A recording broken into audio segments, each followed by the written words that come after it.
એક એવો અધિકારી છે જેના નામથી ભ્રષ્ટાચારીઓની રાતોની ઊંઘ ઉડી ગઈ છે। નેતાઓ હોય કે મોટા અધિકારીઓ, કોઈ પણ તેની કાર્યવાહીથી બચી શકતું નથી। આ છે તુકારામ મુંડે, એક એવા આઈએએસ અધિકારી જેમનાથી આજે આખી મુંબઈમાં ભ્રષ્ટાચારીઓ ડરે છે। રેસ્ટોરન્ટના માલિકો દુકાનો બંધ કરીને ભાગી રહ્યા છે। ડેરીવાળા ભેળસેળવાળું પનીર નાળીમાં ફેંકી રહ્યા છે। 2005 બેચના આઈએએસ અધિકારી તુકારામ મુંડેના 21 વર્ષના કારકિર્દીમાં અત્યાર સુધી 25 વખત ટ્રાન્સફર થઈ, કારણ કે તેઓ જ્યાં પણ જવાબદારી સંભાળે છે ત્યાં ભ્રષ્ટાચારીઓની ઉલટી ગણતરી શરૂ થઈ જાય છે।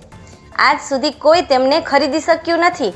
તેઓએ નેતાઓના ગેરકાયદેસર બાંધકામો પર પણ બુલડોઝર ચલાવવામાં જરા પણ સંકોચ કર્યો નથી। પણ સૌથી મોટો ધડાકો તો ત્યારે થયો જ્યારે બોમ્બે હાઈકોર્ટે તેમને કહ્યું, તમે માત્ર સામાન્ય દુકાનદારો પર જ કાર્યવાહી કરો છો, હિંમત હોય તો કોઈ સરકારી કેન્ટીન પર કાર્યવાહી કરીને બતાવો। પછી શું? તુકારામ મુંડે સીધા બોમ્બે હાઈકોર્ટની કેન્ટીનમાં પહોંચી ગયા। તપાસમાં જાણવા મળ્યું કે કેન્ટીન લાયસન્સ વિના ચાલી રહી હતી અને ત્યારબાદ કોર્ટની સામે જ કેન્ટીનને સીલ કરીને તાળું મારી દેવામાં આવ્યું। હવે તમારો પ્રશ્ન, શું ભારતના દરેક શહેરમાં આવા નીડર અધિકારીઓ હોવા જોઈએ? તો તમારો અભિપ્રાય કોમેન્ટમાં જરૂરથી જણાવજો।